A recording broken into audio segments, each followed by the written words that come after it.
एक बड़ा सा जंगल था। उस जंगल में कई जानवर रहते थे। शेर, लोमड़ी, बंदर, हाथी, भालू और एक गधा भी था जिसका नाम गधुआ था। एक दिन जंगल के जानवरों ने मजाक मजाक में गधुआ को राजा बना दिया। अरे सुनो रे जंगल के प्रजा लोग, अब हमार राज चलत है। हम गधुआ राजा हैं। जो भी बात होगा पहले हमसे पूछे बिना कोई पत्ता भी न हिलेगा, समझे कि नहीं? हम भले गधा हैं लेकिन राजा बन गई नी तो दिमाग भी अपने आप तेज हो जाई। अरे महाराज, आप तो बड़े तेज निकले। हम तो सोच रहे थे गधुआ राजा बस ढेचू ढेचू ही करेगा, लेकिन आप तो पूरा दरबार चला रहे हो। लेकिन महाराज, राजा बनने का मतलब होता है सबका दुख सुख समझना।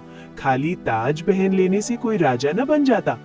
अरे गधुआ भैया, राजा बन गए तो अब थोड़ा समझदारी भी दिखाओ। कल तुमने हुक्म दे दिया कि सब जानवर रोज तुम्हारे लिए घास लाकर ढेर लगाएंगे।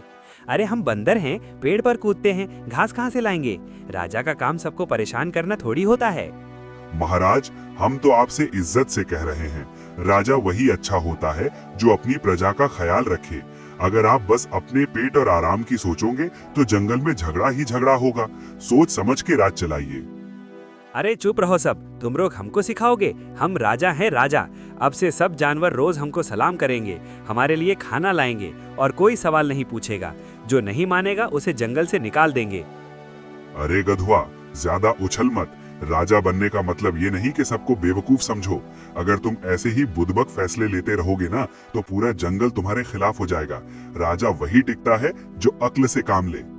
महाराज, अगर आप सच में बड़े राजा हो तो एक काम करो, कल नदी के पार जो बड़ा मैदान है ना, वहाँ जाकर अपनी ताकत और अक्ल दिखाओ।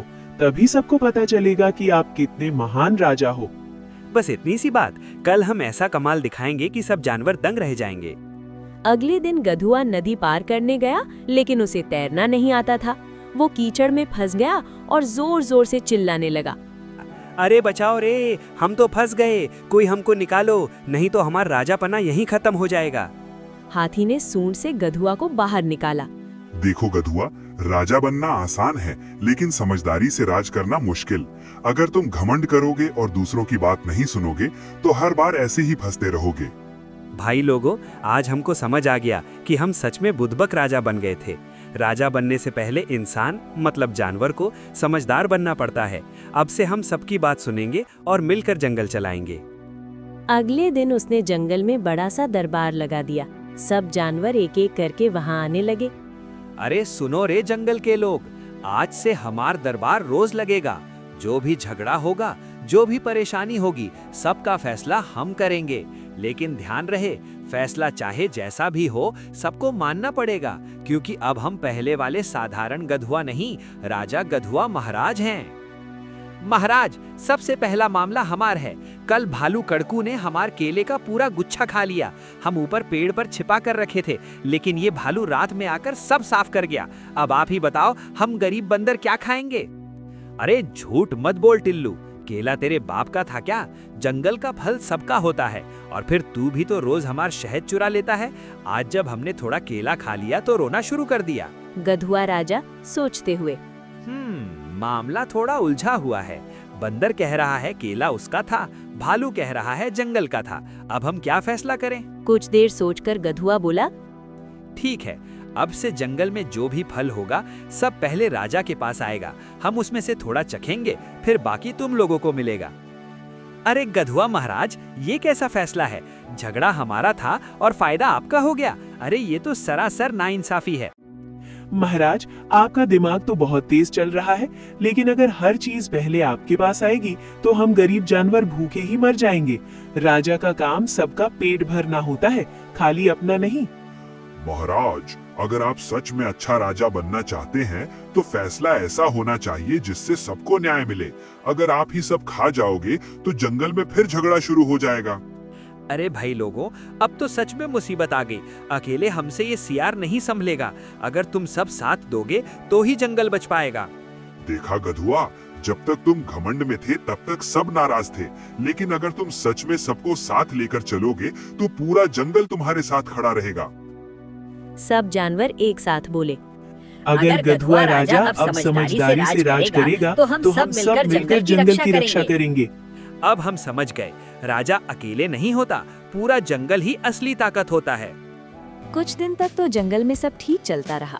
राजा शेर बहादुर रोज जंगल का हाल पूछते और अधिकारी भी थोड़ा बहुत काम करने लगे। लेकिन धीरे धीरे फिर वही पुरानी आदत लौटने लगी। एक दिन हिरन हड़बड़ाते हुए गधे धन्ना के पास आया। अरे धन्ना भाई, बड़ी आफत हो गई। जो नया पुल बना था ना, उसके पास की सड़क फिर टूटने लगी है। बरसात आने वाली है, अगर अभी मरम्मत ना हुई तो सारा रास्ता बंद हो जाएगा। गधा धन्ना, अरे बाप रे, फिर वही कहानी शुरू हो गई क्या? चलो पहले अधिकारियों से बात करते हैं। दोनों लोमड़ी लच्छों के पास पहुँचे। लोमड़ी बहन, सड़क टूट रही है, जल्दी मरम्मत करवा दो, नहीं तो बरसात में बड़ी दिक्कत होगी। लोमड़ी लच्छो नाक चढ़ाकर, अरे धन्ना, तुम हर बात लेकर हमारे पास चले आते हो। पहले हमें रिपोर्ट लिखनी पड़ेगी, फिर जांच करनी पड़ेगी, तब कहीं जाकर काम शुरू होगा। ऐसे ही थोड़ी ना हो जाएगा सब। अरे बहन, तुम तो फिर वही कागज पत्थर की रट लगाने लगी। जब तक तुम्हारी जांच पूरी होगी तब तक सड़क ही बह जाएगी। तो जाओ हाथी बड़कू के पास, निर्माण का काम वही देखता है। गधा और हिरन हाथी बड़कू के पास पहुँचे।